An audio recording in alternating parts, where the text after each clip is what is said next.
Assalamualaikum warahmatullahi wabarakatuh. Ya. Waalaikumsalam warahmatullahi wabarakatuh. Recording in progress. Om Swastiastu, Namo Buddhaya, salam kebajikan. Sebelumnya Recording stopped. Recording in progress. Sebelumnya kami ucapkan terima kasih khususnya kepada Abangda Merdian Sapa Putungan SHMH. Beliau merupakan kuasa hukum ya daripada judicial review Undang-Undang Ibu Kota Negara, juga beliau sebagai dosen FHUMJ. Namun di sini saya mencoba memperkenalkan ke teman-teman mengenai latar belakang atau CV beliau ya secara singkat barangkali sebelum kita ke materi.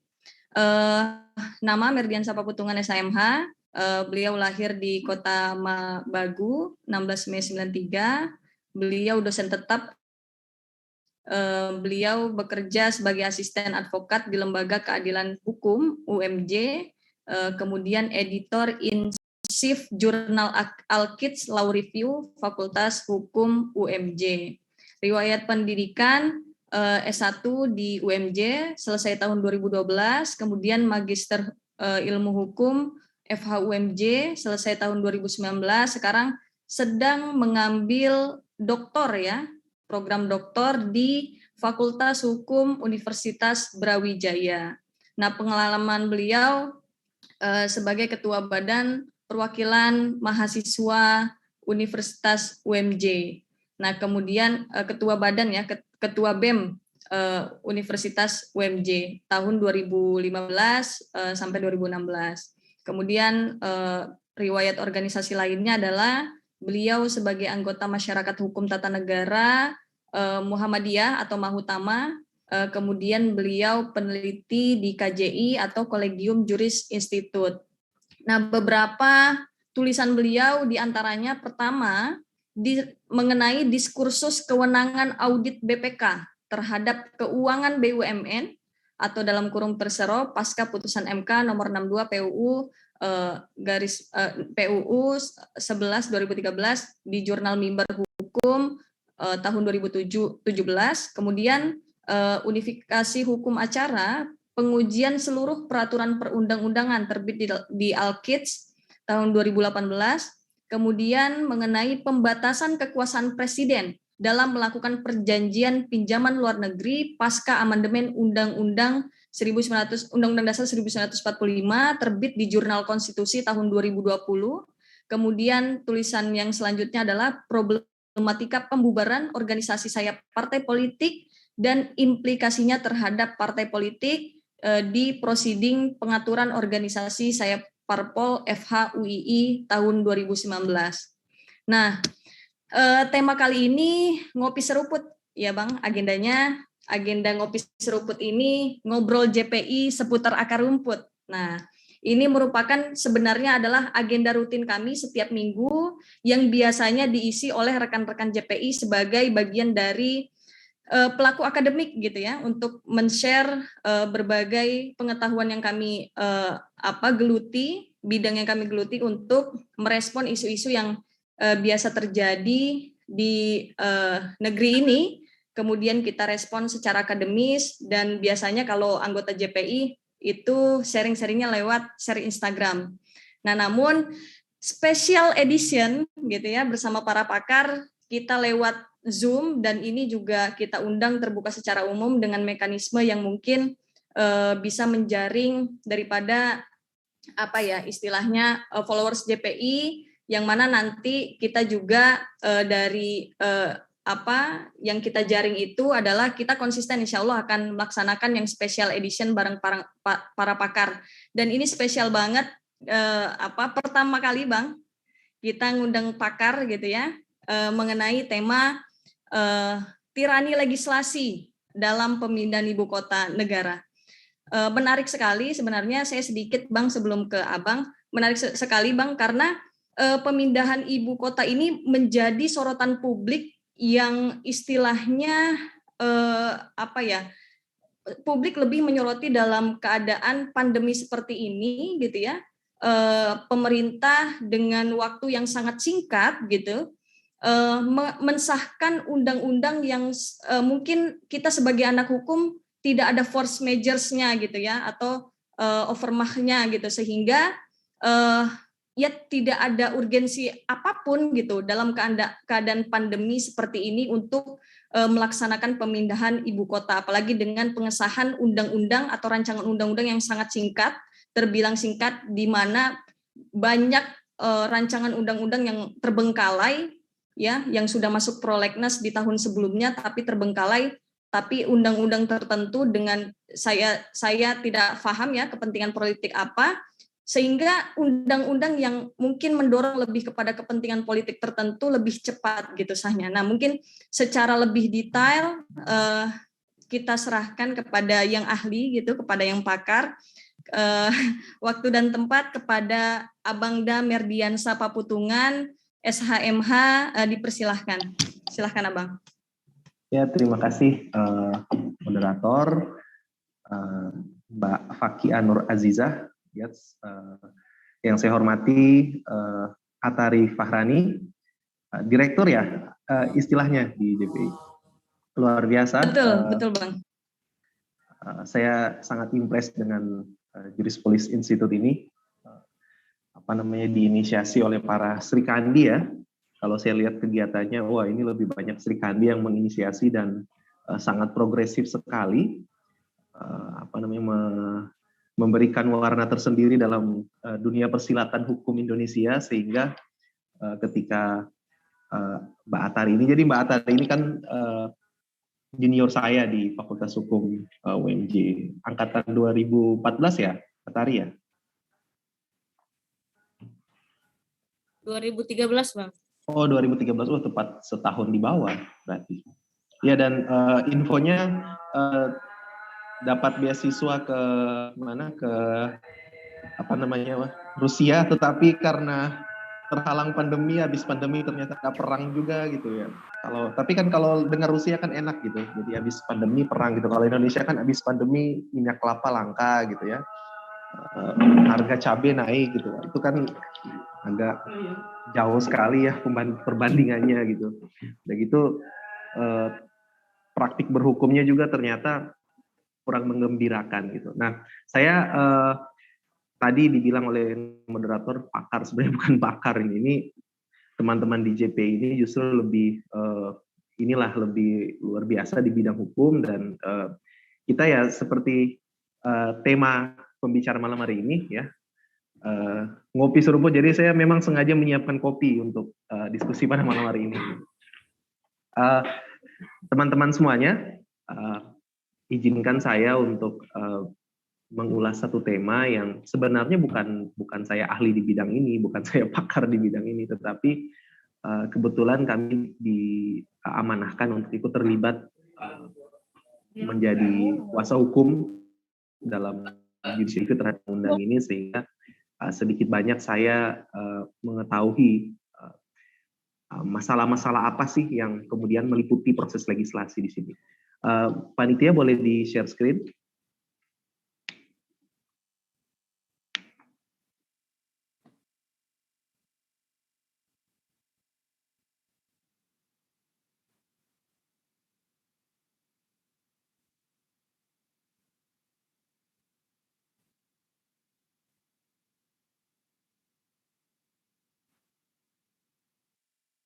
Oke.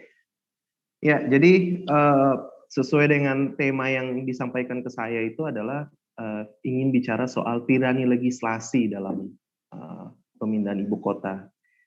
Dari judulnya aja udah serem ya, tirani legislasi gitu. Makanya saya bikin judul PPT juga nggak mau kalah seram dari teman-teman JPI. Saya kasih judul legislasi ugal-ugalan dalam proyek pemindahan ibu kota negara. Jadi kurang lebih yang ingin saya bedah pada kesempatan pada malam hari ini adalah kenapa sih legislasi yang melahirkan undang-undang tentang ibu kota negara itu tanda kutip saya sebut sebagai legislasi yang ugal-ugalan. Nah, teman-teman semua, sebelum masuk ke sana, saya ingin merefresh terlebih dahulu ya ingatan kita semua bahwa ternyata mohon di next host, ternyata teman-teman semuanya Undang-undang IKN ini hanyalah salah satu dari anomali legislasi yang terjadi pada masa pandemi. Ya, jadi ada satu situasi yang menarik ya, suatu praktik legislasi yang menarik di Indonesia di mana pemerintah kita itu sangat produktif ya, tanda kutip, untuk melahirkan berbagai regulasi yang kontroversial ya pada saat situasi bernegara itu sedang berada dalam status kedaruratan akibat pandemi COVID-19. Nah, undang-undang apa saja yang dilahirkan dan kontroversi itu? Yang pertama, kita tahu ada Undang-Undang Nomor 2 tahun 2020 tentang penetapan Perpu Nomor 1 tahun 2020. Ini Perpu tentang kebijakan keuangan dan stabilitas sistem keuangan dalam rangka penanganan pandemi COVID, dan kebetulan kami juga melakukan judicial review terhadap undang-undang tersebut dan dikabulkan oleh Mahkamah Konstitusi sebagian. Lalu yang kedua adalah Undang-Undang Nomor 3 tahun 2020 tentang perubahan Undang-Undang Nomor 4 tahun 2009 tentang pertambangan mineral dan batu bara. Nah, ini juga adalah salah satu undang-undang yang kontroversial, teman-teman semuanya, karena kita tahu bahwa Undang-Undang Minerba ini, perubahan Undang-Undang Minerba ini sebenarnya tidak signifikan juga, karena hanya merubah beberapa pasal yang sebenarnya tidak signifikan, dan ada pasal-pasal yang kemudian kontroversial, di mana pemegang PKP 2B, kontrak karya dan sebagainya yang akan habis itu mendapat semacam garansi perpanjangan ya melalui undang-undang ini. Padahal kalau kita kembalikan kepada filosofi pengelolaan sumber daya alam kita ya, ideologi perekonomian kita dalam pasal 33 Undang-Undang Dasar itu kan harus dikuasai oleh negara. Nah, salah satu bentuk penguasaan negara itu ya PKP 2B, kontrak karya pertambangan yang akan habis itu ya harusnya dikembalikan kepada negara, dikelola oleh negara agar kemanfaatan sebesar-besarnya bagi kemakmuran rakyat itu bisa dirasakan. Tetapi berdasarkan perubahan Undang-Undang Minerba 3 2020 ini, itu berbagai PKP 2B, kontrak karya dan lain sebagainya akan habis itu justru diberikan semacam privilege ya, garansi untuk dapat diperpanjang. Nah, ini jadi pertanyaan lagi, ini undang-undang ini pro pengusaha atau pro masyarakat? Dan setahu saya undang-undang ini juga di judicial review oleh teman-teman, tapi kalau tolak putusannya tidak dikabulkan oleh MK. Nah, kemudian ada satu undang-undang yang menarik juga yang dirubah, itu adalah Undang-Undang 7 tahun 2020 tentang perubahan ketiga Undang-Undang MK, dan lagi-lagi ada pasal kontroversial di dalamnya ya terkait dengan masa jabatan hakim, dan ini juga menyulut diskursus ketatanegaraan yang cukup serius. Dan yang keempat itu adalah Undang-Undang 11 tahun 2020 tentang Cipta Kerja. Nah, ini undang-undang yang paling hits di masa pandemi, luar biasa animo masyarakat terhadap undang-undang ini karena merupakan undang-undang pertama ya, oleh sebagian kalangan dikatakan demikian, undang-undang pertama yang dibentuk dengan metode omnibus law, sehingga dan ketika undang-undang ini di judicial review juga di MK dan dikabulkan pengujian formilnya, tetapi dinyatakan inkonstitusional bersyarat. Diharapkan putusan MK itu dapat menjadi jalan keluar, tapi justru melahirkan satu perdebatan yang baru lagi. Jadi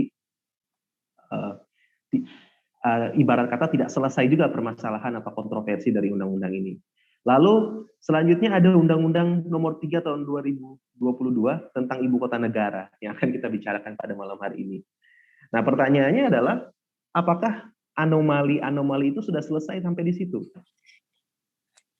Nah, kenyataannya tidak. Apa selanjutnya? Nah, kita tahu sekarang itu berkembang satu diskursus tentang wacana penundaan pemilu, dan anehnya wacana penundaan pemilu ini berbarengan dengan wacana perubahan Undang-Undang Dasar. Ya, kita teman-teman yang punya background hukum pasti tahulah kalau isu tentang penundaan pemilu itu yang mau nggak mau pintu masuknya harus melalui amandemen. Kok bisa berbarengan gitu wacananya ini dimunculkan seperti itu? Dan kita tahu respon dari para pakar itu sudah sangat keras ya terkait dengan wacana ini. Pak Jimli itu bahkan terakhir bilang bahwa perpanjangan masa jabatan presiden melalui amandemen Undang-Undang Dasar itu merupakan pengkhianatan terhadap negara. Jadi sedemikian seriusnya masalah terkait dengan hal ini, dan inilah potret anomali dari berbagai regulasi atau berdasar berbagai praktik legislasi di Indonesia pada masa pandemi. Nah, dari kelima undang-undang yang saya sebut sebagai undang-undang yang mengandung anomali tersebut, ternyata ada satu persamaan, teman-teman semuanya. Persamaannya apa? Persamaannya adalah semua undang-undang ini, ya, ketika masih pada tahap pembahasan, masih pada tahap rancangan undang-undang, itu mendapatkan respon penolakan yang luar biasa, dan juga civil society itu secara terbuka mengirimkan sinyal untuk mengajukan judicial review. Jadi ini satu fenomena yang menarik juga ya untuk diteliti oleh teman-teman di Jurispolis Institute, di mana praktik legislasi di Indonesia itu masih pada proses pembahasan di DPR, tetapi civil society itu sudah secara terbuka mengirimkan sinyal bahwa kita akan judicial review nih. Ya. Sampai Pak kemarin itu kita mengundang Pak Wahidudin Adam sebagai pemateri di kita, dan Pak Wahidudin bilang, wah ini ada praktik yang unik juga di judicial review di Indonesia. Undang-undang itu sudah disahkan oleh DPR bersama Presiden, tinggal menunggu proses administrasinya di Sekretariat Negara, tetapi orang ada yang bahkan sudah mengajukan judicial review terhadap undang-undang yang belum dikasih nomor lembaran negara gitu kan. Unik juga gitu. Jadi semakin darurat semakin darurat situasi di Indonesia, semakin ugal-ugalan praktik legislasi, dan di saat yang bersamaan masyarakat yang sudah pusing karena masalah kesehatan, masalah ekonomi dan sebagainya justru semakin gencar gitu melakukan satu upaya konstitusional melalui judicial review di Mahkamah Konstitusi. Nah, itu adalah potret anomali di Indonesia, sehingga situasi itulah yang sebenarnya mendorong kami ya, di samping diamanahkan oleh para tokoh-tokoh untuk kemudian maju mengajukan judicial review di Mahkamah Konstitusi ya, mulai dari Perpu 1 2020, kemudian disahkan jadi Undang-Undang 2020, kemudian sekarang adalah Undang-Undang IKN. Nah, next. Sekarang kita bicara soal Undang-Undang IKN. Apa sih masalah dengan undang-undang ini? Kenapa sih kemudian kita mengajukan judicial review terhadap undang-undang ini?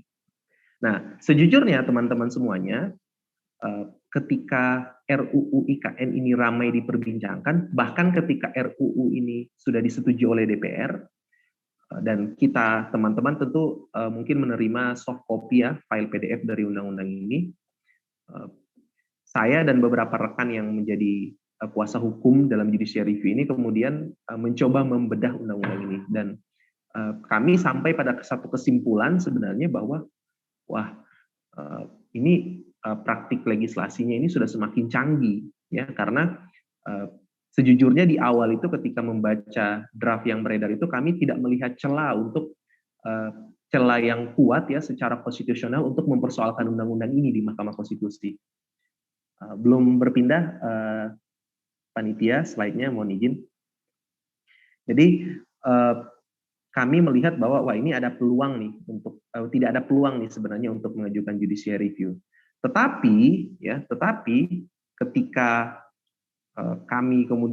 ketika itu kemudian sudah ditandatangani oleh Presiden dan sudah disebarluaskan naskah resminya ya, yang lengkap dengan lampirannya, disitulah kemudian kami menemukan anomali bahwa ternyata memang ada problem konstitusional yang serius dengan undang-undang ini. Nah, ada dua aspek yang kemudian kami lihat mengandung problem konstitusional yang serius. Yang pertama itu dari sisi formil, ya, kemudian yang kedua itu dari sisi material, sehingga judicial review yang kami ajukan yang sudah kami daftarkan di Mahkamah Konstitusi itu meliputi dua hal sekaligus. Yang pertama adalah uji formil dan sekaligus uji material terhadap Undang-Undang IKN ini. Nah, Apa saja masalah dari sisi aspek formil atau uji formil? Yang pertama adalah kami melihat bahwa pembentukan undang-undang IKN ini tidak memenuhi aspek right to be considered atau hak untuk dipertimbangkan dan right to be explained. Jadi hak untuk dipertimbangkan pendapat orang itu dengan hak untuk mendapatkan penjelasan atas pendapat orang itu tidak dipenuhi dalam undang-undang ini. Dan ini terkait erat dengan tafsir MK ya, kami hubungkan dengan tafsir MK yang mengabulkan judicial review undang-undang Omnibus Law itu, di mana kita tahu bahwa alasan utama kenapa undang-undang Omnibus Law itu dibatalkan kan karena partisipasi publiknya itu tidak terpenuhi, meaningful participation itu tidak ada. Dan MK bilang bahwa ketiadaan meaningful participation itu yang diterjemahkan menjadi 3 hal. Yang pertama hak untuk didengar, hak untuk dipertimbangkan pendapatnya, dan hak untuk mendapatkan penjelasan atas pendapatnya itu harus muncul dalam satu proses pembahasan undang-undang. Nah, kami melihat bahwa dari sisi hak untuk mendapatkan penjelasan ya, dan hak untuk dipertimbangkan pendapat itu tidak terbukti. Tidak terpenuhi dalam proses pembentukan undang-undang IKN ini. Yang kedua, dan ini yang paling menarik teman-teman, mohon izin panitia, slide-nya belum berpindah.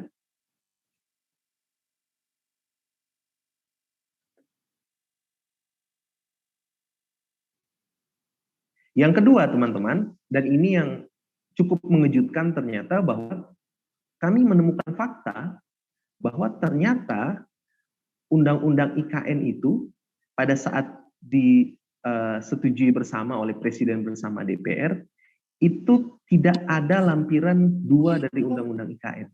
Dan lampiran 2 ini tidak pernah dibahas dan disetujui bersama. Padahal menurut undang-undang tentang pembentukan peraturan perundang-undangan, undang-undang P3, itu lampiran itu merupakan bagian yang tidak terpisahkan dengan undang-undang. Nah, kenyataannya dalam proses pembahasan sampai dengan pengesahan RUU IKN ini, lampiran 2 itu tentang rencana strategis ya, rencana induk strategis undang-undang IKN itu tidak pernah dibahas dan tidak ada pada saat disetujui atau dibahas. Nah, inilah yang kami lihat sebagai 2 cacat formil atau 2 cacat aspek pembentukan dari undang-undang IKN. Kemudian dari sisi material, kami melihat bahwa materi muatan terkait dengan keberadaan badan otorita sebagai penyelenggara IKN itu mengandung sebuah ambiguitas. Jadi kalau saya istilahkan dengan secara agak atraktif gitu ya, di otorita berdasarkan undang-undang IKN itu nggak jelas jenis kelaminnya. Gitu. Kan dalam undang-undang dasar kita itu kan pemerintahan kita itu kan dibagi 2, itu strict. Pemerintahan pusat ya dengan berbagai turunannya, kemudian ada pemerintahan daerah. Pemerintahan daerah itu pemerintah provinsi, dan provinsi itu terbagi atas kabupaten dan kota. Nah, otorita ini itu tidak dikenal gitu.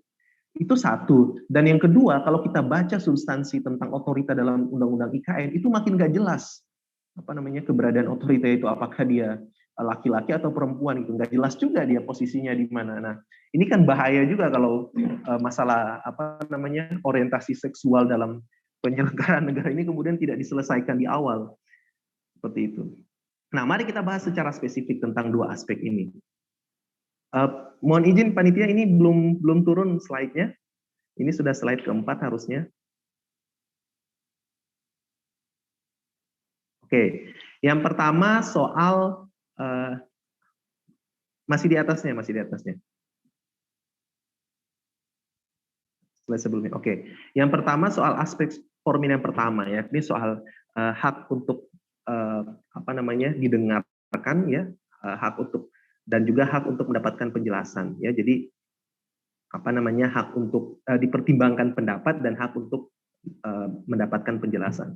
Nah, kita tahu bahwa dalam pasal 27 ayat 1 dan pasal 28C ayat 2 Undang-Undang Dasar itu memberikan ruang kepada civil society itu atau warga negara untuk ikut terlibat dalam proses pemerintahan dan pembangunan. Nah, pasal 5 Undang-Undang huruf G Undang-Undang pembentukan peraturan perundang-undangan juga mengenal tentang asas keterbukaan dan adanya partisipasi masyarakat dalam pembentukan peraturan perundang-undangan. Nah, terkait dengan doktrin artinya bahwa dalam setiap proses pembentukan peraturan perundang-undangan itu harus ada partisipasi publik dalam proses pembentukan peraturan perundang-undangan. Memang benar dalam sistem kekuasaan di Indonesia itu kita menganut ajaran kedaulatan rakyat, dan kedaulatan rakyat itu kan kemudian kita salurkan lewat pemilu sehingga kita terpilihlah para wakil-wakil rakyat atau anggota dewan di DPR sana. Merekalah yang kemudian akan mewakili rakyat untuk melaksanakan fungsi legislasi pembentukan undang-undang. Tetapi jenis kedaulatan rakyat atau jenis teori kontrak sosial yang digunakan di Indonesia itu bukan kontrak sosial putus kontrak gitu. Jadi rakyat serahkan, kemudian rakyat udah masak bodoh, mau terjadi apapun yang dibuat oleh DPR itu kemudian kita tutup telinga dan tutup mata gitu. Enggak. Justru berdasarkan regulasi di bidang pembentukan peraturan perundang-undangan di Indonesia, rakyat itu harus tetap dilibatkan secara aktif ya dalam proses pembentukan peraturan perundang-undangan. Nah, memang sebelumnya keterlibatan ini tidak terlalu jelas di dalam Undang-Undang P3. Tetapi satu hal yang patut kita syukuri dari putusan MK nomor 91 itu tentang yang hasil pengujian atas Undang-Undang Cipta Kerja itu, bahwa terkait dengan partisipasi publik atau asas keterbukaan ini kemudian ditafsirkan oleh MK secara lebih spesifik. Nah, yang MK sebut sebagai meaningful participation. Jadi harus ada partisipasi publik yang dilakukan secara penuh, ya, secara utuh. Nah, bagaimana untuk bisa menciptakan partisipasi publik yang utuh itu? Ya, yakni harus meliputi 3 hal. Jadi partisipasi publik itu harus meliputi 3 hal. Yang pertama adalah bahwa publik itu harus dipenuhi haknya untuk didengarkan pendapatnya. Jadi right to be heard. Jadi bahwa pendapat-pendapat publik terhadap satu kebijakan atau satu undang-undang yang hendak dibuat itu harus didengarkan oleh para wakil rakyat. Artinya harus para wakil rakyat itu harus menyediakan kanal, menyediakan ruang bagi masyarakat itu untuk menyalurkan pendapatnya, bahwa ini loh jangan pindah ibu kota, atau silakan pindah ibu kota, atau kalau pindah ke sini nggak bagus, atau pindah ke sana nggak bagus. Jadi benar-benar harus disediakan kanal atau ruang untuk mendengarkan pendapat publik itu. Dan yang kedua adalah hak untuk dipertimbangkan pendapatnya. Jadi nggak hanya didengarkan saja kemudian balik kanan seperti itu, tetapi juga harus dipertimbangkan pendapatnya. Ya. Jadi setelah didengar, dipertimbangkan, dan yang ketiga adalah hak untuk mendapatkan penjelasan atau jawaban atas pendapat yang diberikan.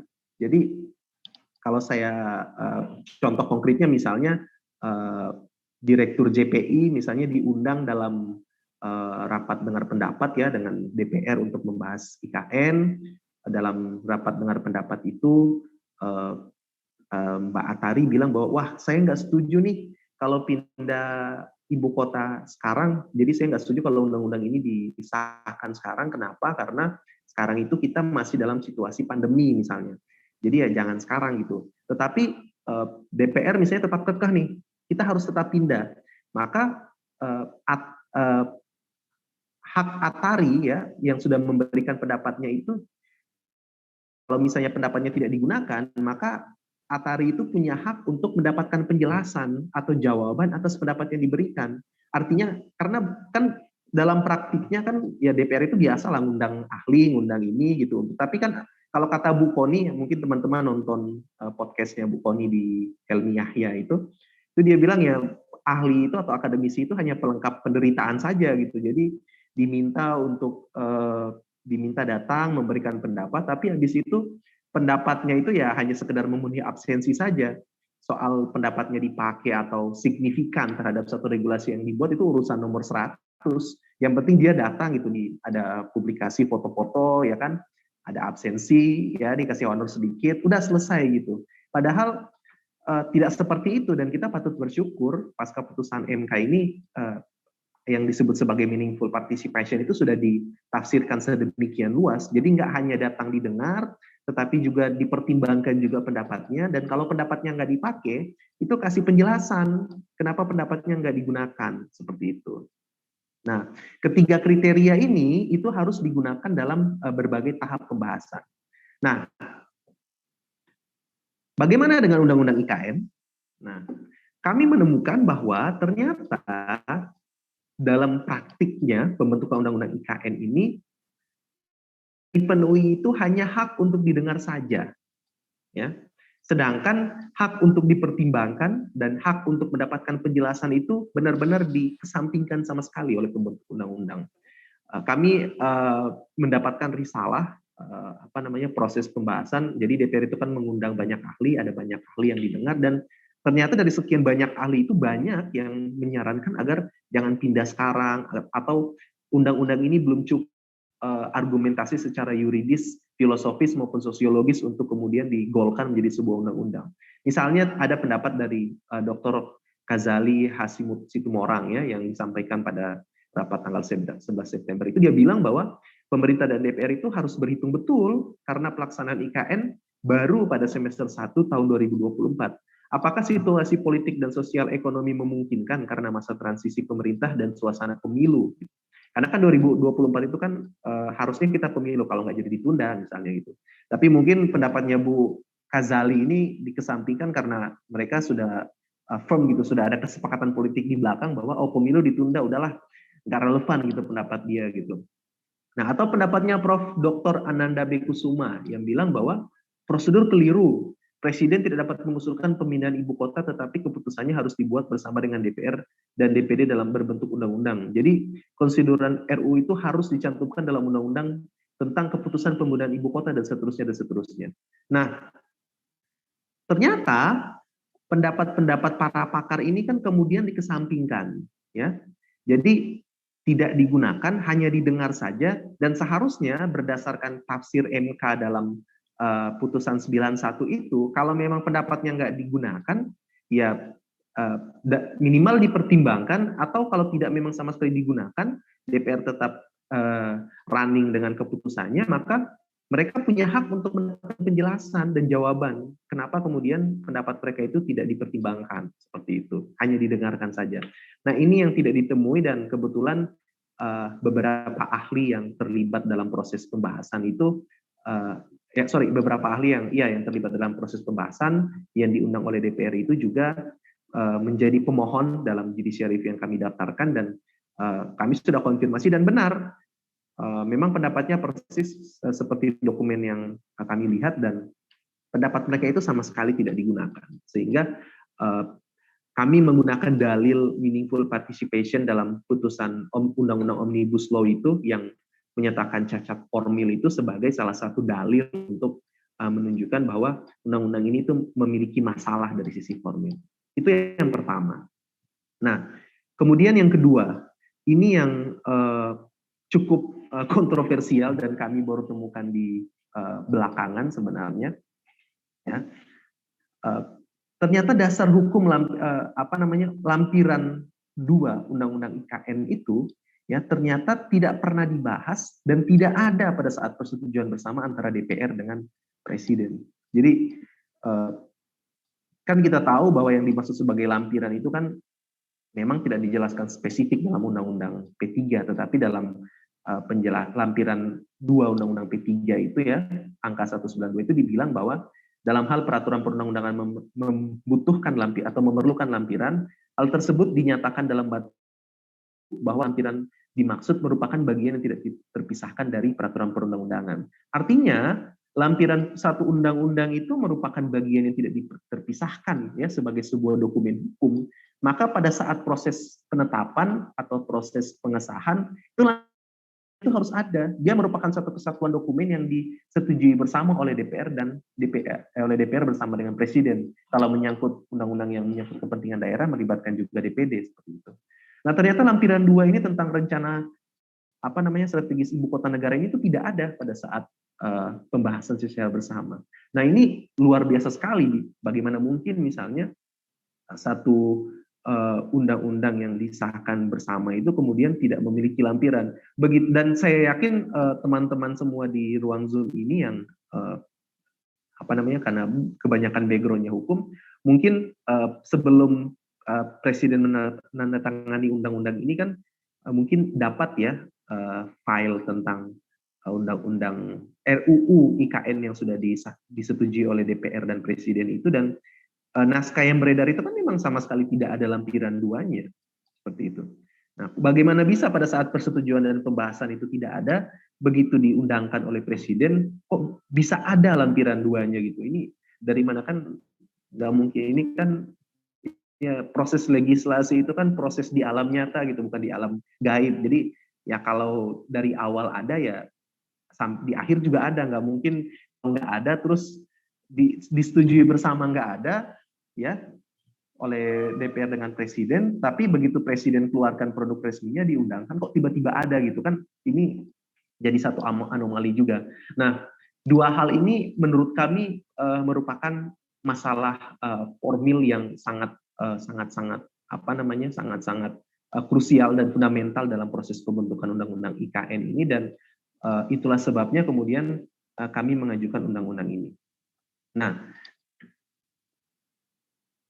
ini yang tadi saya katakan. Jadi, nah, dalil kami itu juga didukung oleh fakta, ya.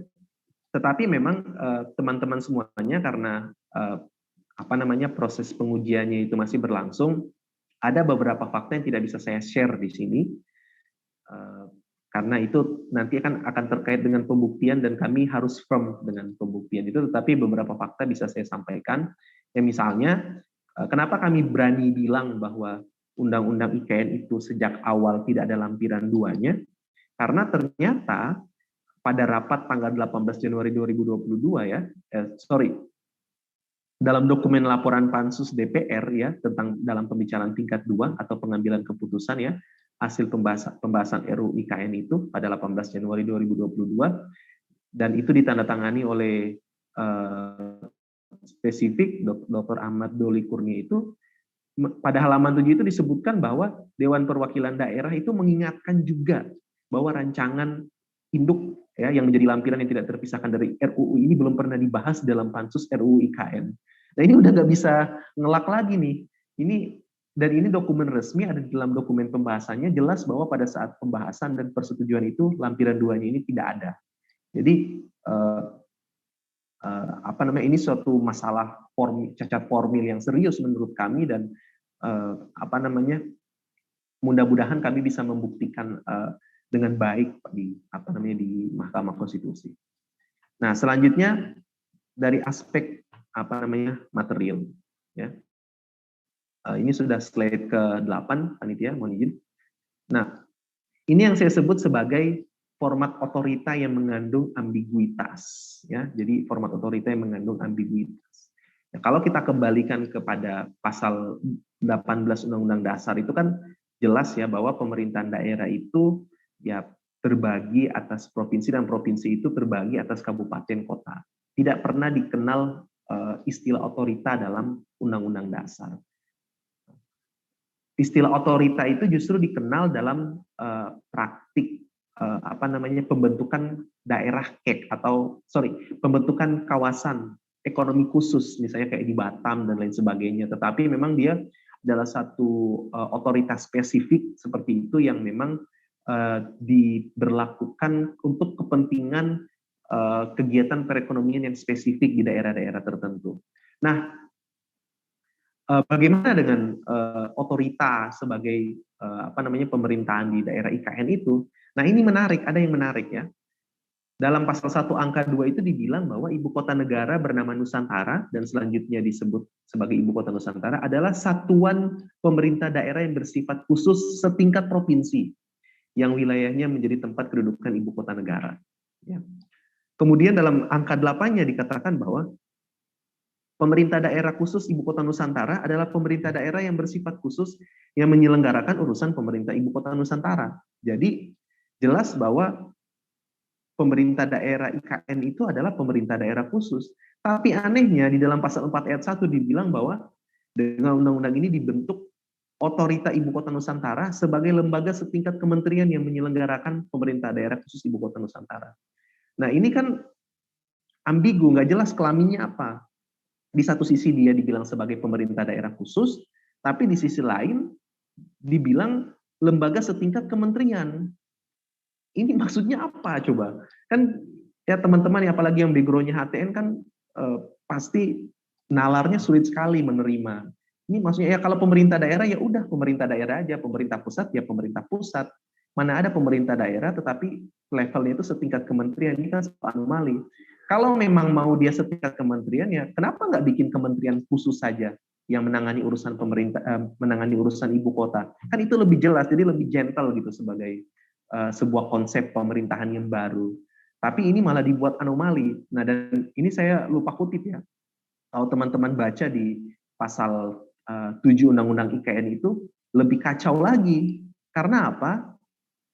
Karena dikatakan bahwa dalam ayat 1 itu ya dibilang bahwa rencana induk Ibu Kota Nusantara merupakan dokumen perencanaan terpadu yang menjadi pedoman bagi otorita Ibu Kota Nusantara dan atau otorita pemerintah pusat untuk melaksanakan pekerjaan pemindahan ibu kota. Lalu dikatakan juga bahwa rencana ibu kota itu kan merupakan tercantum dalam lampiran 2, artinya dia merupakan produk hukum yang dibentuk oleh Presiden bersama dengan DPR.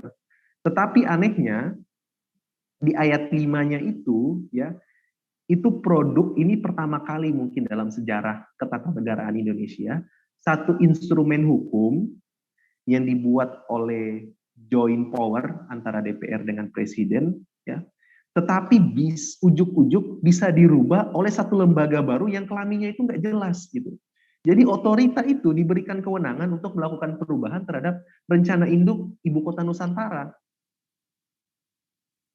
Ini apa namanya? Ini kan makin aneh lagi, kita jadi bingung juga gitu. Bahkan kita waktu menyusun argumen soal ini tuh ya kita bilang ini udah saking nggak jelasnya kita juga semakin bingung juga gitu. Maksudnya mungkin yang bahan bacaannya yang masih kurang ya, tetapi kita udah ubek-ubek teori HTN tentang sistem pemerintahan itu, kita nggak menemukan yang seperti ini, satu lembaga yang kedudukannya itu nggak jelas apakah pemerintah pusat atau pemerintah daerah, tetapi lembaga ini itu bisa merubah satu produk hukum yang dibentuk bersama oleh DPR bersama dengan Presiden. Jadi harusnya kan Undang-Undang Dasar kita dirubah itu, ya kan? Karena satu kebijakan yang ditetapkan pada level undang-undang, walaupun itu ada pada tataran lampiran, itu bisa dirubah oleh lembaga baru. Dan dalam melakukan perubahan itu dibilang ya, dirinci dalam ayat 5 pasal 7 ayat 5-nya itu dibilang, dalam hal perubahan dilakukan terhadap materi muatan rencana induk Ibu Kota Nusantara, dilakukan setelah mendapat persetujuan DPR dan dikonsultasikan dilakukan setelah mendapat persetujuan Presiden dan dikonsultasikan dengan DPR. Jadi teman-teman juris polis dan teman-teman peserta diskusi pada malam hari ini nampaknya teori check and balance kita bergeser lagi nih, nggak hanya mengenal yang klasik itu kan kalau Montesquieu ya yudikatif, eksekutif, legislatif, dan yudikatif kan. Ini harus ditambah satu lagi nih, otorita dia namanya. Jadi sudah bukan 3 lembaga lagi ya, tapi sudah 4 lembaga lagi. Dan yang keempat ini memang benar-benar nggak jelas bentuknya, karena dia bisa ikut merubah produk legislasi setelah mendapatkan persetujuan DPR dan dikonsultasikan dengan mendapatkan persetujuan Presiden dan dikonsultasikan dengan DPR. Memang benar-benar keberadaan otorita ini bukan hanya memporak-porandakan melahirkan satu tirani legislasi ya sebagaimana tema Jurisprudence Institute, tapi memporak-porandakan teori-teori basic dalam hukum tata negara, karena teorinya Montesquieu itu harus kita tinggalkan dan kita buat satu teori baru di mana check and balance itu tidak hanya 3 lembaga lagi ya yang menjadi yang dasar ya, walaupun sekarang kan sudah berkembang, udah banyak cabang kekuasaan yang lain. Tetapi yang basic itu sudah 4. Ada legislatif, ada eksekutif, ada yudikatif, dan ada otorita gitu. Dan otorita ini bisa ikut melakukan perubahan terhadap produk legislatif setelah disetujui oleh eksekutif dan dikonsultasikan dengan legislatif. Kan mantap itu. Makin nggak karu-karuan juga seperti itu. Nah, inilah kurang lebih masalah-masalah di dalam Undang-Undang IKN ini yang saya sebut sebagai satu produk legislasi, dan sebenarnya kami ada satu yang miss sebenarnya teman-teman semuanya, yang tidak kami masukkan, dan saya pikir kalau teman-teman dari mungkin peserta diskusi malam ini atau teman-teman dari JPI mau melakukan action menguji ini tuh bisa juga, yakni soal APB, penganggaran ya. Nah, memang kalau kita baca dalam undang-undang IKN itu kan hanya dibilang bahwa sumber pembiayaan IKN itu ada dua, dari APBN dan sumber lain gitu. Nah, artinya dia bisa dari APBN juga, bisa juga dari sumber lain. Nah, kalau misalnya kita uji hanya pasal itu kan DPR dan pemerintah itu gampang sekali berkelit. Mereka bisa bilang, loh ini nggak membebani APBN, toh bisa juga lewat dana lain non APBN. Walaupun 2 hari yang lalu Bang Nobu itu investor baru diri mundur dalam investasi sekitar 1.400 triliun dalam undang-undang IKN. Makanya kan menteri segala sektor itu kan lagi berkunjung ke Arab ya untuk cari negara yang mau investasi di IKN. Nah, ini tapi ada yang menarik bahwa walaupun mereka menentukan bahwa pembiayaan itu bisa dari APBN dan non APBN, tetapi yang tidak boleh kita lupa adalah bahwa otorita itu diberikan kewenangan untuk melakukan penarikan pajak khusus. Nah, artinya apa? Bahwa ketika mereka melakukan penarikan pajak khusus, pajak ini kan nggak boleh nggak lewat APBN, harus lewat APBN, ya kan?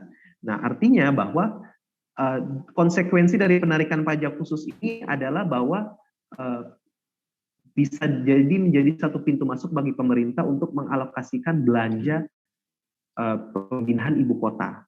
Masalahnya adalah pada saat pandemi, ya berdasarkan Perpu 1 2020 itu, kita kan menerapkan kebijakan anggaran krisis. Ya. Kebijakan anggaran krisis itu dilakukan dengan cara membuka defisit, batasan keran defisit, sehingga pemerintah itu bisa memperlebar defisit, ya, gap antara belanja dan pendapatan itu bisa diperlebar, dan pemerintah bisa punya celah untuk melakukan pinjaman luar negeri. Makanya kalau kita lihat di saat pandemi ini, pinjaman luar negeri kita itu bertumbuh luar biasa besar seperti itu.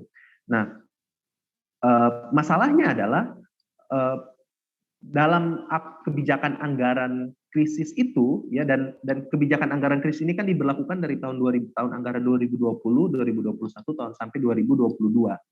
Nah, pasca anggaran tahun 2022 yang akan berakhir ini kan artinya APBN itu harus kembali ke APBN normal. Jadi sudah tidak bisa lagi memperlebar defisit, dan itu sudah dikunci oleh putusan MK dan judicial review kita yang kemarin. Nah, masalahnya kan dengan begitu maka pemerintah itu punya beban untuk mengembalikan APBN yang kembali kepada jalur yang normal. Jadi kebijakannya itu adalah, pendekatannya itu adalah sustainable fiskal.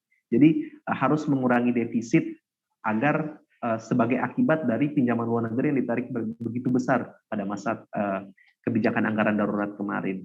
Nah, artinya bahwa kebijakan anggaran kita mulai dari tahun anggaran 2023 itu harus berkonsentrasi pada mengembalikan kebijakan fiskal kepada jalur yang sustainable atau jalur yang berkelanjutan, ya, mengurangi defisit seperti itu.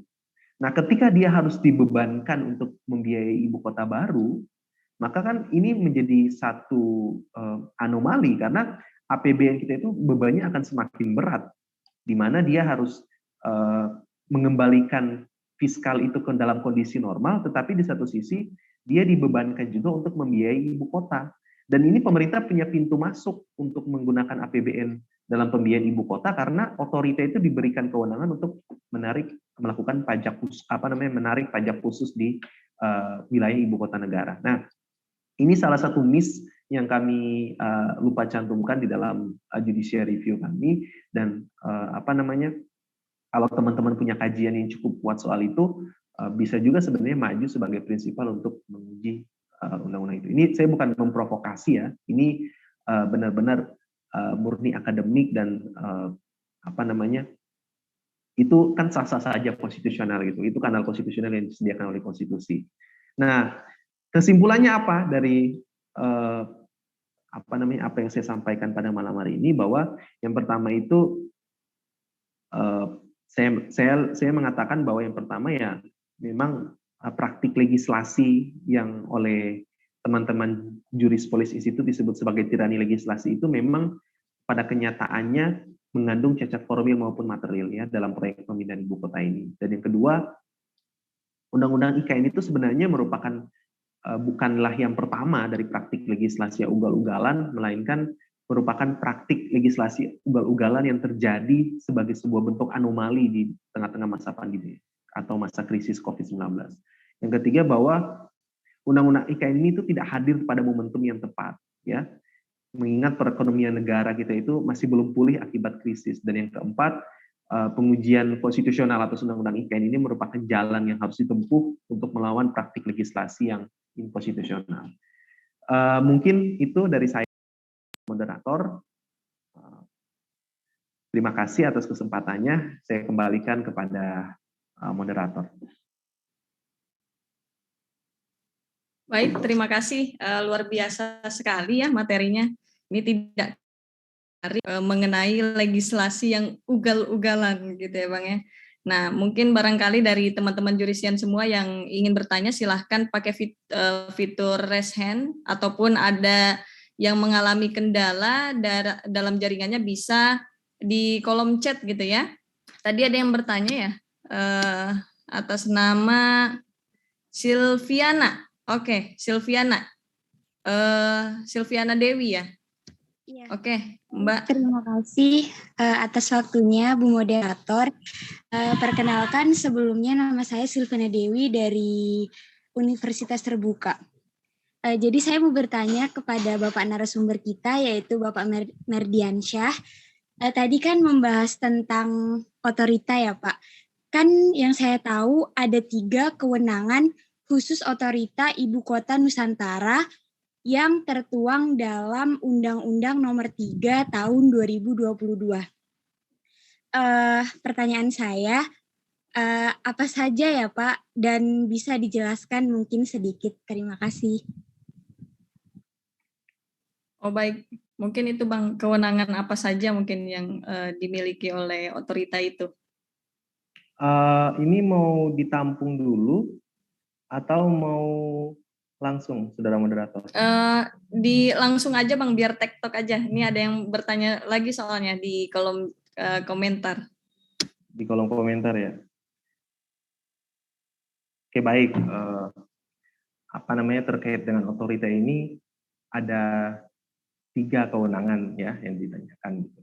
Sebenarnya saya nggak terlalu tertarik bicara otorita itu karena kewenangannya, karena sejak awal saya itu udah ilfil sebenarnya dengan keberadaan otorita itu sendiri ya, Mbak siapa tadi? Mbak Silviana. Jadi namanya dari otorita ini menurut saya ya sudah jelas gitu bahwa memang dia tidak yang nggak gentle lah, jadi nggak jelas gitu antara dia sebagai lembaga, apakah dia pemerintah pusat atau pemerintah daerah. Di situ poin kami gitu, sehingga kami sudah nggak peduli juga sebenarnya dia mau diberikan kewenangan apapun, dia sudah tidak penting kan menurut kami kalau dalam konteksnya. Tapi sebagai sebuah pertanyaan, sejauh yang saya ingat ya, saya tidak baca lagi undang-undangnya yang pasal-pasal lain, karena terkait dengan otorita itu kan kami spesifik menguji pasal 1 pasal 1 angka 8, pasal 1 angka 2, pasal 1 dan pasal 1 angka 8 Undang-Undang IKN. Jadi kami tidak masuk spesifik ke dalam kewenangan-kewenangannya. Tetapi memang kalau kita lihat di dalam undang-undang itu, sepanjang yang saya ingat, yang pertama itu otorita itu diberikan tugas untuk persiapan pemindahan dan pelaksanaan pemerintahan di Ibu Kota Nusantara. Ya, itu yang basic yang memang diserahkan kepada tugas yang diserahkan kepada otorita sebagai badan pemerintahan khusus yang mengepalai wilayah di ibu kota negara. Tapi di samping itu sebenarnya dia diberikan banyak kewenangan lain juga ya. Di samping itu misalnya dia diberikan kewenangan untuk melakukan penarikan pajak khusus misalnya.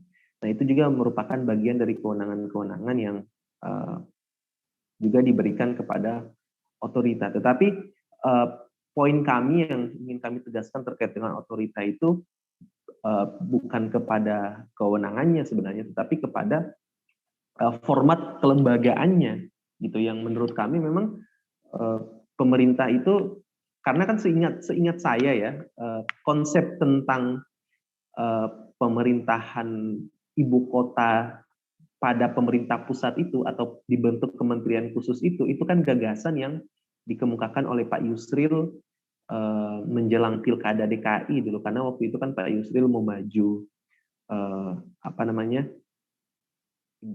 sebagai salah satu calon, dan waktu itu dia bilang bahwa saya nggak akan lama-lama jadi gubernur nanti, karena saya akan jadi gubernur transisi.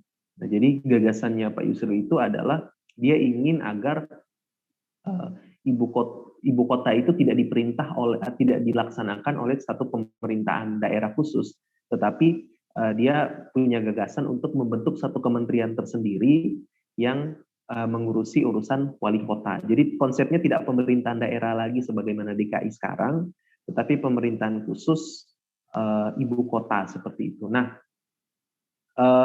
itulah yang kemudian gagasan yang dikemukakan oleh Pak Yusril pada masa itu, dan pada saat undang-undang ini masih RUU itu kalau nggak salah diadakan webinar di UI, dan Pak Yusril itu sebagai narasumber bilang bahwa ya memang karena ini kan proyek ibu kota ini kan di core-nya itu Badan Bappenas ya kalau nggak salah ya, core-nya itu, dan Bappenas itu bilang bahwa sebagian dari idenya Pak Yusril itu dimasukkan gitu. Makanya saya connect juga gitu. Oh, sebagian idenya yang dipakai, berarti nggak murni pemerintahan pusat. Nah, itulah yang mungkin menyebabkan kenapa otorita ini menjadi nggak jelas gitu posisinya, karena di satu sisi dia disebut sebagai lembaga setingkat kementerian, jadi sebagian dari ide untuk membentuk kementerian khusus itu digunakan, tetapi di satu sisi dia diletakkan juga sebagai pemerintahan daerah khusus. Nah, hal inilah yang kemudian menjadi menjadikan ambiguitas, dan sebenarnya ya Mbak Sylvia karena dari Universitas Terbuka, background-nya mungkin bukan hukum, tapi kalau teman-teman dari pengurus Jurispolis ini yang background-nya hukum itu pasti paham bahwa dalam berpikir hukum itu kan kita mulai dari yang namanya konsep sumber kekuasaan. Sumber kekuasaan inilah sumber kekuasaan atau yang kita sebut sebagai sovereignty ini. Kemudian sovereignty ini dilembagakan dalam cabang-cabang kekuasaan, dan kemudian dari cabang kekuasaan ini kemudian muncul fungsi dan kewenangan. Jadi alur berpikirnya seperti itu. Nah, maka sumber kekuasaannya itu apa itu harus jelas. Misalnya asal-usul kekuasaan tertinggi itu yang digunakan adalah teori kedaulatan rakyat misalnya. Maka pemilik kekuasaan yang sesungguhnya itu adalah rakyat. Jadi harus paham dulu. Dari situ, karena kalau di konstitusi kita kan juga jelas, pasal 1 ayat 2 itu kedaulatan ada di tangan rakyat. Nah, dari konsep kedaulatan rakyat itulah yang membawa konsekuensi mekanisme pengisian lembaga penting itu melalui pemilu. Ya, jadi dilembagakan pada DPR, pada presiden, dan seterusnya. Nah, setelah dia sudah dilembagakan, baru muncul fungsi dan kewenangannya. Jadi, alur berpikir ketatanegaraan itu seperti itu. Nah, artinya bahwa fungsi dan kewenangan ini dari satu lembaga itu sangat ditentukan oleh pelembagaan dari kekuasaan itu. Artinya posisi dia di mana dalam struktur ketatanegaraan. Nah, makanya kalau misalnya posisi dia dalam struktur ketatanegaraan nggak jelas, ya fungsi dan kewenangannya juga pasti kita tidak bisa menemukan satu teori yang bisa menjadi pijakan untuk menjelaskan fungsi dan kewenangannya, karena sejak awal posisi dia itu nggak jelas, mau sebagai pemerintah pusat juga mau, sebagai pemerintah daerah juga mau. Jadi seperti itu Mbak Sylvia, tetapi pada prinsipnya otorita itu diberikan kewenangan untuk melakukan persiapan pemindahan dan penyelenggaraan urusan pemerintahan di daerah ibu kota Nusantara. Mungkin itu, Mbak Moderator. Gitu ya, Sylvie, gimana? Iya, baik Apa Kak. ada? Oh ya, oke, baik, sudah cukup. Ya sudah, terima kasih. Ya, makasih Mbak. Selanjutnya kepada Saudara Sukma Wijaya Hasibuan, silahkan. Nih. Baik, terima kasih Kak. Izin Kak, sebelumnya ada ini gangguan jaringan. Baiklah, tadi sebelumnya ini ya sempat nggak mengikuti dari awal gitu kan. Dan jadi tadi agak akhir mengikuti webinarnya. Tapi di sini saya ingin bertanya Kak.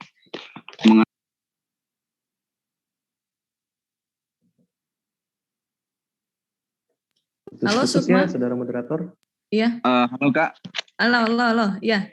Iya, Oke, ada lanjut. Saya pikir Mas Sukma itu perempuan gitu, ternyata laki-laki ya, Sukma Wijaya. Siap. Izin nih Kak, ada jaringan tadi dikit, jadi kurang ini.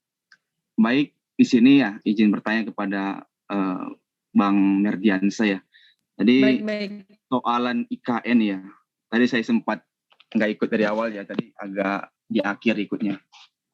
Di sini saya sedikit mengingat gitu kan, bagaimana dalam disertasinya Prof. Mahfud MD dalam politik hukum Indonesia, beliau kan pernah bertanya juga, menuliskan, politik hukum yang aspiratif akan menciptakan hukum yang responsif, namun politik hukum yang konservatif akan menciptakan hukum yang tirani dan ortodoks.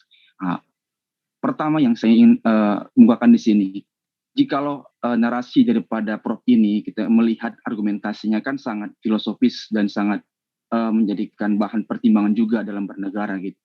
Nah, hari ini kita sedang dalam persoalan isu yang tadi kata Abang itu momentumnya tidak seindah yang kita inginkan gitu, tidak tepat katakanlah seperti itu.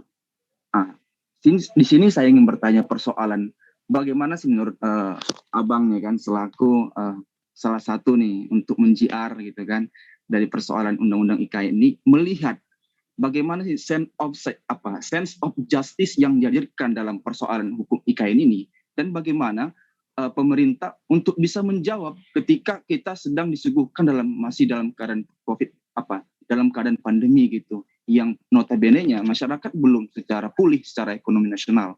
Bagaimana sih Bang kaitannya gitu? Karena kita tahu kan dalam Adagium juga mengatakan ubi societas ibi justisia, bahwasannya di mana ada masyarakat dan kehidupan di sana ada hukum dan keadilan. Bagaimana sih kita selalu menteorikan antara hukum dan fakta kan tidak selaras. Pandangan apa bagaimana gitu? Siap. Terima kasih Mas Sukma Wijaya Hasibuan. Pertanyaannya bagus sekali, tapi saya kasih disclaimer dikit ya. Kalau baca politik hukumnya Pak Mahfud yang disertasi itu Bang Mas Wijaya itu harus baca buku politik hukumnya Pak Mahfud yang terbaru, karena tesis beliau soal iklim yang demokratis melahirkan hukum yang progresif itu sudah tidak relevan. Konsep dia tentang politik hukum itu sudah berubah ternyata, konsep politiknya Pak Mahfud. Dan secara teoritik saya termasuk yang tidak menganut konsep politik hukum ala Pak Mahfud. Saya lebih condong menganut konsep politik hukum ala Pak Bagirmanan. Alasannya sederhana. Saya menganggap sudut pandang Pak Mahfud itu sudut pandang politik, bukan sudut pandang hukum. Jadi, walaupun sekarang sudah berubah ya baca yang terakhir itu, jadi baca buku beliau yang terbaru itu lebih nuansa hukumnya itu lebih kental dibandingkan beliau seperti itu.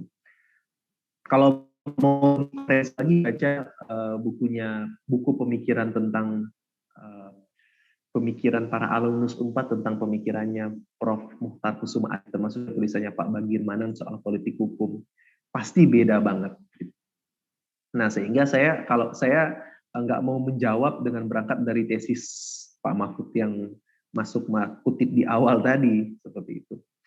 Tapi menarik pertanyaannya soal situasinya gitu, dan salah satu kuasa hukum juga yang senior saya, Pak Mas Ibnu itu waktu diwawancara di Kompas kan dia bilang bahwa kita itu nggak pernah tahu kapan waktu yang tepat untuk pindah ibu kota, tapi kita tahu kapan waktu yang tidak tepat. Nah, itu lebih dari cukup sebenarnya menjawab, artinya bahwa ya memang secara aktual kita nggak tahu kapan waktu yang tepat di ibu kota itu kapan, kita nggak tahu. Mungkin ketika seperempat dari Jakarta Utara itu mungkin sudah terendam air misalnya gitu ya, baru kita wah ya udah pindah ibu kota lah sekarang gitu. Itu faktual, karena kan soal pindah ibu kota itu kan nggak bisa dari satu sudut pandang saja gitu. Nah, tetapi kalau ditanya sekarang, saya sependapat dengan Mas Sukma bahwa sekarang itu bukanlah waktu yang tepat untuk pindah ibu kota. Dan sebagai informasi ya Mas Sukma dan teman-teman semuanya, sebagaimana yang saya katakan di awal tadi, bahwa ketika saya dan teman-teman tim hukum yang lain itu membaca RUU IKN ya sebelum diundangkan oleh Presiden, itu sejujurnya kami belum menemukan satu argumentasi yang kuat ya untuk sebagai dasar untuk mengajukan judicial review. Dan pada saat itu karena yang mengomandani judicial review ini Profesor Din Samsudin dan Profesor Sri Edi Swasono, besar ekonomi dan UI, kami berkali-kali melakukan webinar dan mengundang para ahli multi perspektif, dari ahli ekonomi Pak Faisal Basri dan Pak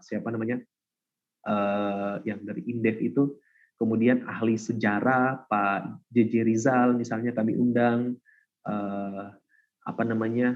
ahli politik, ahli geologi dan lain sebagainya. Jadi kami bedah benar-benar soal konsep pindah ibu kota ini tidak hanya hukum saja, tetapi benar-benar multi perspektif. Dan nggak ada tuh satu perspektif pun yang bilang bahwa sekarang itu waktu yang tepat untuk pindah ibu kota.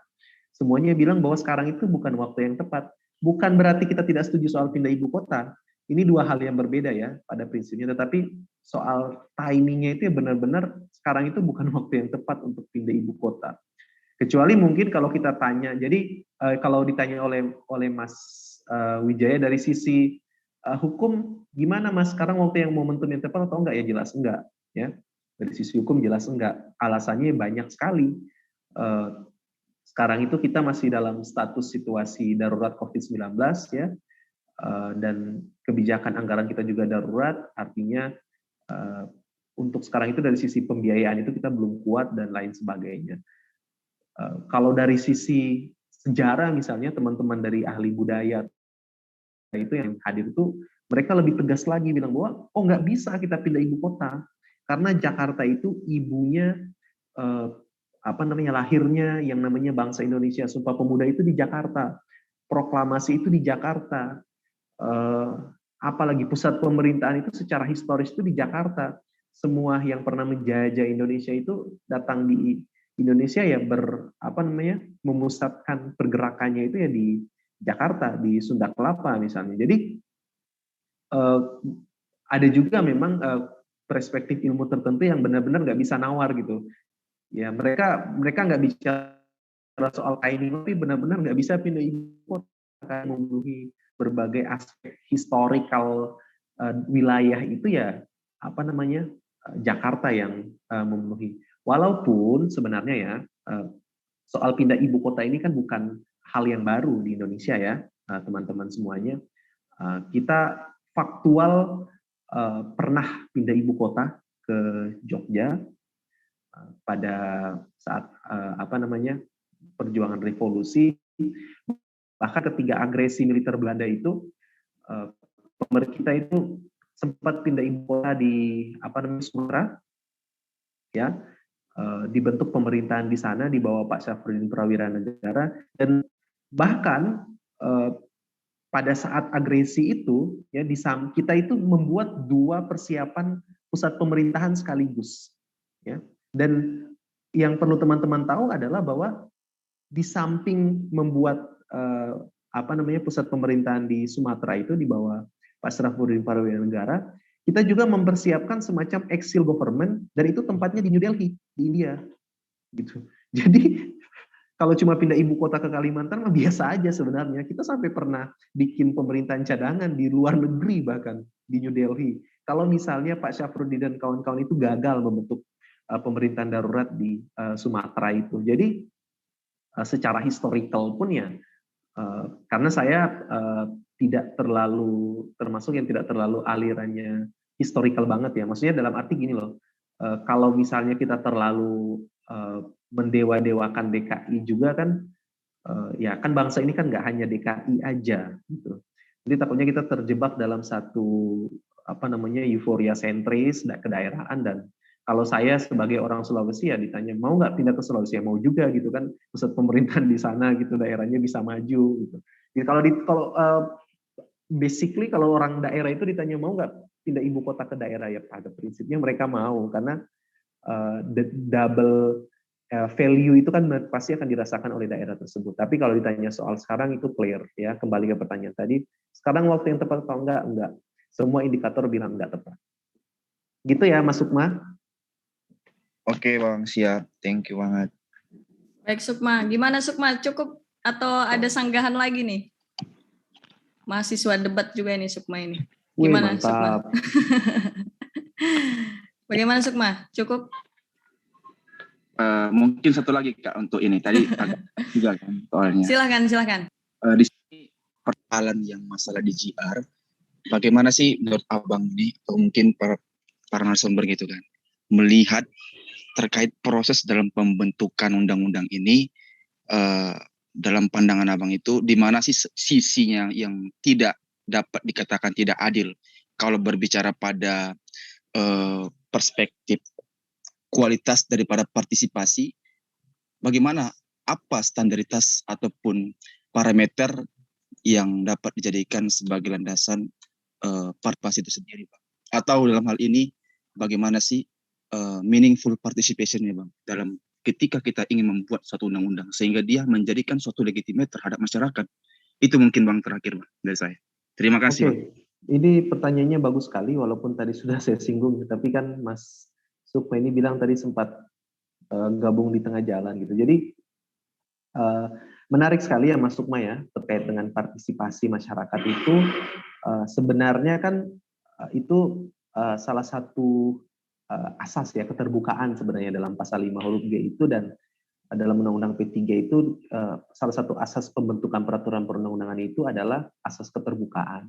Kemudian adanya juga dalam pasal 96 Undang-Undang P3 itu tentang partisipasi masyarakat dalam pembentukan peraturan perundang-undangan. Tetapi memang dalam praktiknya aspek partisipasi publik ini itu hanya partisipasi formal saja gitu. Jadi cukup undang pakar atau bikin seminar di satu kampus, salah satu kampus, 2-3 kampus, ya absensi sudah terpenuhi, udah foto-foto, udah selesai dianggap seperti itu. Nah, sehingga tidak kemudian mencerminkan partisipasi sebagaimana adanya. Tapi kita patut bersyukur, Mas Sukma, pengujian Undang-Undang Cipta Kerja itu walaupun putusannya melahirkan satu perdebatan yang baru juga ya, terkait dengan dikabulkannya uji formil tapi inkonstitusional bersyarat. Tetapi ada satu hal yang kemudian menjadi pegangan kita ya, atau menjadi jelas tafsirnya terkait dengan meaningful participation itu. Jadi dalam putusan MK itu, pertimbangan hukumnya itu, MK memberikan penafsiran terkait dengan apa yang disebut sebagai partisipasi masyarakat yang bermakna atau meaningful participation. Nah, menurut MK, meaningful participation itu baru terpenuhi manakala ada tiga hak itu dipenuhi. Jadi ada 3 hak yang dijadikan sebagai kriteria untuk menentukan meaningful participation itu terpenuhi atau enggak. Yang pertama adalah hak untuk didengarkan, jadi right to be heard. Kemudian yang kedua adalah hak untuk dipertimbangkan pendapatnya, right to be considered. Kemudian yang ketiga adalah hak untuk mendapatkan penjelasan atau jawaban atau pendapat yang diberikan, right to be explained. Jadi ketiga hak inilah yang kemudian harus dipenuhi secara kumulatif ya, baru bisa dikatakan satu undang-undang itu memenuhi meaningful participation. Jadi nggak bisa partisipasi publik itu hanya dimaknai sebatas kita udah undang ahli, terus abis itu dia ahli udah bicara berbusa-busa di DPR misalnya, abis itu pendapat ahlinya nggak dipakai, nggak bisa begitu lagi. Atau kalau kata Bu Poni yang jadi narasumber di podcastnya Pak Helmi Yahya itu, ya ahli itu hanya pelengkap penderitaan aja gitu. Udah datang diminta memberikan pendapat, tapi habis itu ya absensi sama fotonya doang yang dipakai, pendapatnya nggak dipakai. Nah, itulah yang kemudian oleh MK itu dihindari, sehingga partisipasi ini ditafsirkan sedemikian rupa, nggak hanya didengar saja, ya, hak itu nggak hanya didengar saja, tetapi juga pendapat yang disampaikan itu harus dipertimbangkan. Dan manakala pendapat itu kemudian tidak digunakan, misalnya dia sudah bilang, oke, saya nggak setuju dengan undang-undang IKN karena A, B, C, D, F, G. Nah tapi kemudian DPR tetap running gitu dengan undang-undang itu, artinya pendapatnya dia itu tidak digunakan dalam penyusunan undang-undang IKN, maka ahli yang tidak sependapat ini itu juga punya hak yang harus dipenuhi. Hak apa itu? Hak untuk mendapatkan penjelasan atau jawaban atas pendapat yang diberikan. Ya. Jadi berdasarkan tafsir MK ini, partisipasi publik itu tidak bisa dimaknai hanya sekedar dengerin aja, tetapi juga harus mendapatkan penjelasan dan juga mendapatkan jawaban atas pendapat yang sudah disampaikan. Nah, itu yang kami lihat tidak dipenuhi dalam pembentukan undang-undang IKN ini, sehingga kami menyebut bahwa meaningful participation dalam pembentukan undang-undang IKN itu tidak terpenuhi, seperti itu. Itu Mas Sukma. Baik Bang, terima kasih Bang atas penjelasannya. Gimana Sukma, cukup? Cukup Kak, terima Siap. kasih. Terima kasih juga Sukma. Mungkin izin Bang, ini pertanyaan dari saya nih salah satunya Bang. Mohon izin. Yang pertama mungkin kan dari berbagai anomali yang terjadi dalam undang-undang IKN, ternyata kan dalam putusan MK itu sudah mengakomodir bagaimana sih agar satu undang-undang itu dikatakan ideal seperti itu. Kayak ada terpenuhinya hak untuk didengar kan, tadi meaningful participation gitu. Hak untuk dipertimbangkan, hak untuk mendapatkan penjelasan. Nah, sebenarnya mekanisme yang memang tidak bertentangan dengan undang-undang yang ada itu dalam rangka mendengarkan pendapat masyarakat ini seperti apa, Bang? Karena kan kalau berbicara keterwakilan kan ya sebenarnya hak kita itu ya di balik bilik-bilik suara gitu. Selepas itu kita nggak digunakan lagi gitu. Artinya partisipasi masyarakat dalam hal untuk pembangunan bangsa dan negara itu hanya sebatas memilih keterwakilan masing-masing Dewan Perwakilan Rakyat gitu. Nah, ketika misalnya sudah terpilih, ya itu berangkat dari kepentingan masing-masing DPR itu sendiri. Yang pertama itu idealnya seperti apa yang memang tidak bertentangan dengan undang-undang. Yang kedua, saya melihat ya fenomena yang memang kerap kali terjadi. Abang juga kerap beberapa kali melakukan pengujian atas undang-undang atau JR gitu ya. Salah satunya yang memang fenomenal itu Undang-Undang Cipta Kerja juga, dan ini juga termasuk salah satu yang fenomenal gitu. Nah, saya melihat fenomena yang terjadi dalam pembentukan, apalagi pasca MK memutuskan mengenai putusan Mahkamah Konstitusi mengenai Undang-Undang Cipta Kerja.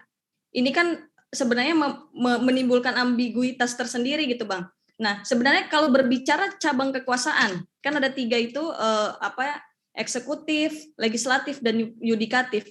Yang saya lihat malah ketiga cabang kekuasaan ini justru tidak berjalan maksimal. Berbicara eksekutif dan eksekutif dan legislatif sekarang semuanya istilahnya minim oposisi gitu kan. Semuanya satu suara, satu partai, bahkan koalisi semua gitu. Tidak berjalan mekanisme di situ.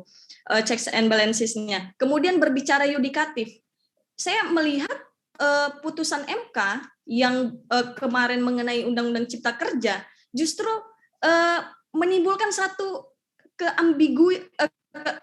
ambiguitas tersendiri yang kita harapkan dari putusan MK ini ya udah final and binding gitu. Tidak ada pengujian yang lain-lain gitu. Sehingga yang masyarakat harapkan dari kemarin putusan mengenai Undang-Undang Cipta Kerja itu ya jelas gitu loh. Kemana arahnya ini kan, tapi tidak jelas yang mana MK terlihat cari aman ke masyarakat. Dia bilang ini cacat formil, tapi untuk mengamankan diri dia juga untuk kepentingan saya yang saya tidak tahu kepentingan apa gitu ya. dia bersyarat gitu kan. Artinya undang-undang itu masih berlaku, tapi syaratnya harus dirubah dulu gitu loh. Ketika 2 tahun tidak berubah, maka dikatakan tidak berlaku. Seperti itu kan yang menimbulkan ambiguitas tersendiri dalam putusan Mahkamah Konstitusi. Yang saya baca, ketika misalnya ini dilakukan pengujian mengenai undang-undang IKN, ini akan bermuara dengan muara yang sama gitu. Nah, makanya checks and balances ini tidak akan kalau berbicara fenomena saat ini ya tidak berjalan maksimal, mau cabang kekuasaan manapun. Nah, ketika ini terjadi, menurut Abang sebagai yang mungkin concern di bidang ini ya, hukum tata negara, ini bagaimana sih Bang gitu? Terima kasih. Oke, yang pertama soal bagaimana sih yang sesuai dengan standar formil pembentukan peraturan perundang-undangan yang baik. Jadi di samping makna meaningful participation yang diterjemahkan ke dalam 3 hak tadi, itu MK itu dalam putusannya bilang bahwa ketiga hak itu harus terpenuhi dalam berbagai tahapan, ya. Mulai dari pengajuan rancangan undang-undang, itu ketiga hak itu harus terpenuhi. Kemudian pembahasan bersama antara DPR dan Presiden serta pembahasannya bersama DPD, Dewan Perwakilan Daerah juga itu harus ada. Dan yang terakhir adalah persetujuan bersama antara DPR dan Presiden. Jadi kalau ditanya yang idealnya itu bagaimana berdasarkan tafsir MK ini ya, yang meaningful participation itu setidaknya harus tercermin dari ketiga tahapan tadi. Jadi benar-benar aspirasi publik itu harus didengar gitu. Karena benar kata Mbak Ika tadi bahwa konsep kontrak sosial dalam sistem ketatanegaraan kita itu bukan kontrak putus gitu. Jadi oke, kita coblos, habis itu udahlah terserah dia mau guling-guling di DPR, urusan dia lah seperti itu. Rakyat ya udah, rakyat urusin nasibnya sendiri, nggak begitu. Tetapi dia juga mandat itu tuh bisa dicabut kapan saja kalau dikembalikan kepada teori basicnya. Jadi kedaulatan itu tidak diserahkan sepenuhnya, tetapi tetap kedaulatan itu bisa dicabut. Makanya mekanisme impeachment misalnya tersedia di kita dan lain sebagainya. Artinya tidak kemudian kontrak putus, jadi tetap ada pengawasan dari masyarakat. Nah, dalam pelaksanaan kewenangan di bidang legislasi, hal ini diterjemahkan sebagai meaningful participation tadi. Meliputi apa saja, mulai dari tahapan pengajuan rancangan undang-undang, pembahasan bersama, kemudian sampai persetujuan bersama antara DPR dan Presiden. Itu untuk yang pertama. Nah, kemudian yang kedua, soal anomali ini sebenarnya ada banyak perspektif yang mencoba untuk menjelaskan ini ya. Karena memang cukup aneh gitu, dan ini satu kondisi yang tidak sehat. Bahkan karena kan kita juga punya kolega juga yang mungkin jadi ahli, jadi tenaga ahli di DPR dan sebagainya. Mereka bilang bahwa sekarang ini itu adalah periode legislasi yang paling ugal-ugalan. Dari mereka ada yang 10 tahun, 15 tahun habis itu, yang mereka akui periode sekarang itu paling kacau memang proses legislasinya seperti itu. Benar-benar kayak kejar target lah seperti itu proses legislasinya. Jadi di atas itu nggak mau tahu, kita udah deal di atas, ya di bawah gimana caranya biar bisa gol apa yang sudah diputuskan oleh top pengambil keputusan. Nah, itu yang mereka lihat. Nah, kalau ditanya ke saya, ini sumber masalahnya apa sih sebenarnya? Nah, saya sepakat dengan beberapa pakar yang mengatakan bahwa sumber masalah dari sistem politik yang terkonsentrasi seperti sekarang itu ya, di mana hampir tidak ada lagi sistem oposisi yang efektif, ya disebabkan oleh mekanisme rekrutmen legislatif maupun presiden kita yang menerapkan presidensial maupun parliamentary threshold itu. Menurut saya dari situ sumber masalahnya, sehingga kemudian adanya parliamentary threshold maupun DPR threshold ini yang sejak awal mengkonsolidasikan politik kita itu untuk menjadi satu arah. Jadi ini satu perkembangan baru juga dalam teori pemisahan kekuasaan itu, di mana ternyata Kalau dulu orang hanya concern kepada memisahkan kekuasaan ya dalam bentuk fungsi legislasi, yudikasi dan eksekutif itu, ternyata itu di masa modern sekarang itu bisa diakali melalui mekanisme pemilu misalnya. Dan pada akhirnya itu membuat polarisasi politik yang bahkan kalau saya bilang yang walaupun ekstrim yang mengkonsolidasikan sistem politik itu mengarah kepada oligarki, dan itu yang terjadi sekarang.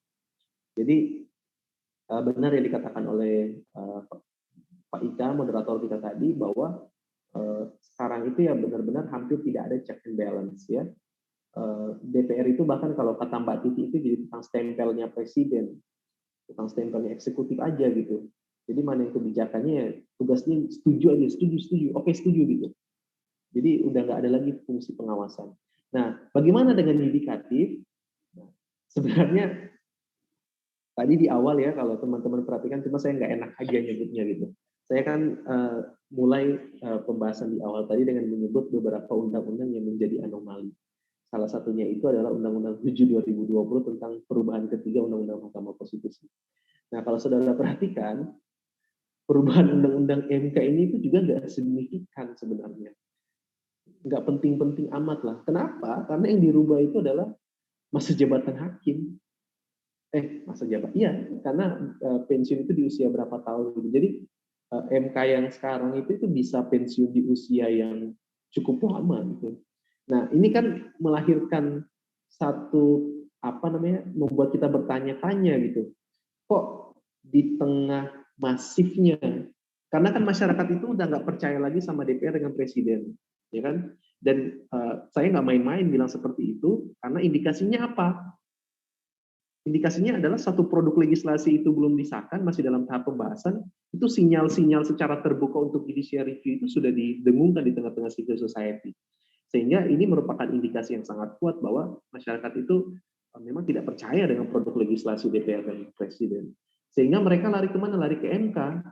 Nah, kemudian kita dikagetkan kok tiba-tiba ada undang-undang perubahan undang-undang MK, dan itu tanda kutip ya, secara interest menguntungkan hakim konstitusi yang sekarang seperti itu.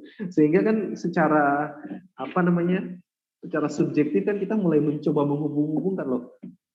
Ini maksudnya apa? Kenapa MK itu dapat garansi pensiun lama misalnya, jadi hakim MK menjadi semakin lama? Kok ini ada, apakah ada deal di balik ini kan? Itu pasti kan melahirkan tanda tanya juga di tengah-tengah masyarakat gitu. Dan awalnya orang bilang bahwa putusan MK soal Omnibus Law itu menjadi jawaban bahwa ternyata MK itu tidak bisa diintervensi juga, bahkan sudah dirubah undang-undangnya, hakimnya sudah dikasih penghargaan kalau nggak salah waktu itu, sampai dikasih penghargaan khusus dari presiden.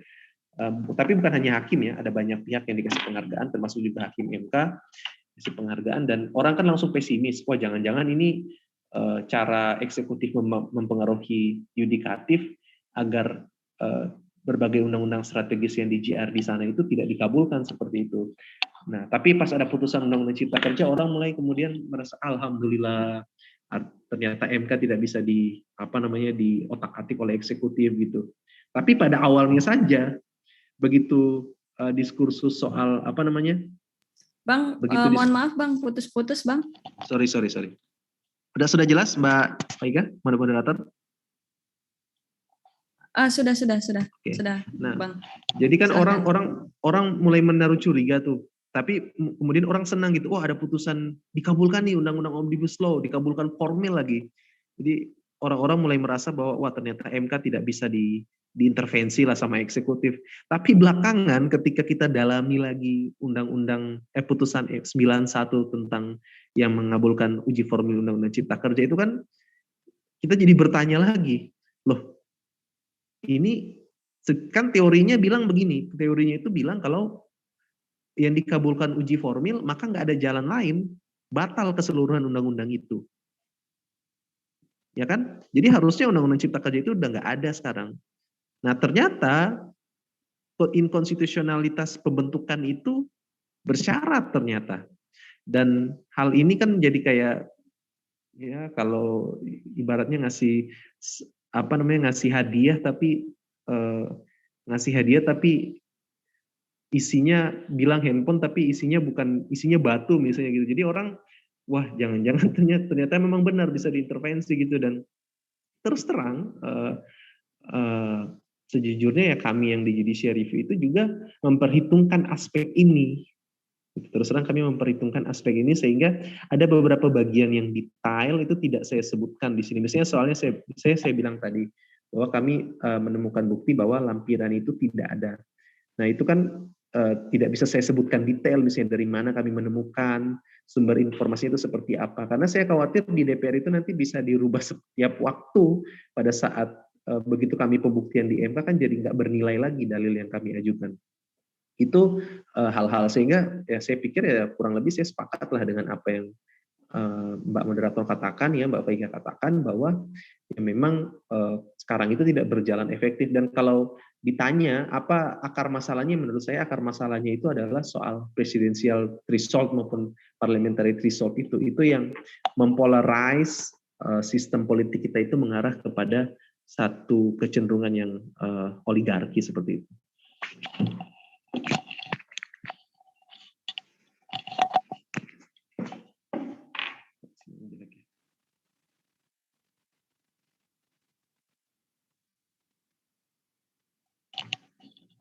Oke, Mbak moderator. Baik, Abang, terima kasih. Mungkin dari teman-teman peserta, apakah ada lagi? Atau sudah malam ya ini ya? Mungkin barangkali. Ya? Iya, 8:30. Mohon maaf, Abang, ini seru juga ini diskusinya ini. Seruput kopinya lama juga ternyata. Oke, Abang, mungkin tidak ada yang bertanya ya. Bisa langsung closing statement aja barangkali, Abang, terkait dengan materi pada malam hari ini. Oke, terima kasih.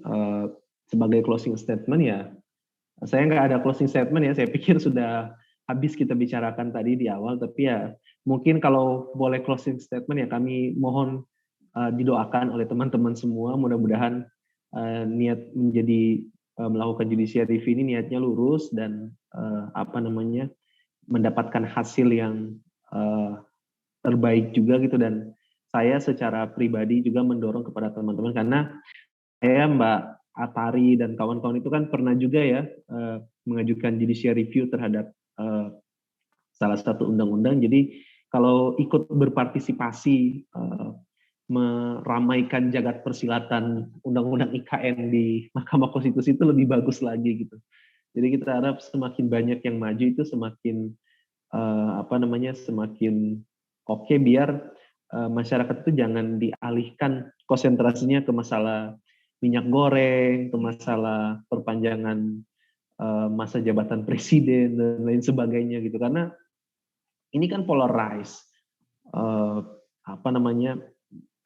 isunya itu ditabrak-tabrakin pada waktu yang bersamaan gitu. Jadi jangan sampai kita lengah dan tidak jadi teralihkan perhatiannya gitu. Padahal satu masalah belum selesai, masalah lain yang datang tidak terselesaikan secara utuh, ya akhirnya di depan mata kita ada tumpukan-tumpukan masalah seperti itu. Mungkin itu dari saya, Mbak Faika selaku moderator. Terima kasih banyak ini teman-teman JPI. Senang sekali bisa berdiskusi, progresif sekali teman-teman JPI. Terima kasih Abang. Sebelumnya terima kasih juga atas waktunya. Mungkin secara simbolis ya Bang, izin untuk memberikan sertifikat ini untuk dokumentasi secara simbolis mungkin. Baik, mohon izin ya Bang. 1, 2, oke. Untuk teman-teman mohon izin juga untuk menyalakan kamera karena kita sebentar saja untuk mengambil dokumentasi ya. Teman-teman izin yang tidak berhalangan untuk menghidupkan kamera teman-teman peserta. Ya. Baik, terima kasih. Ya, izin ya ngambil dokumentasi. Baik, saya hitung. Mungkin teman-teman peserta yang belum menyalakan, silahkan.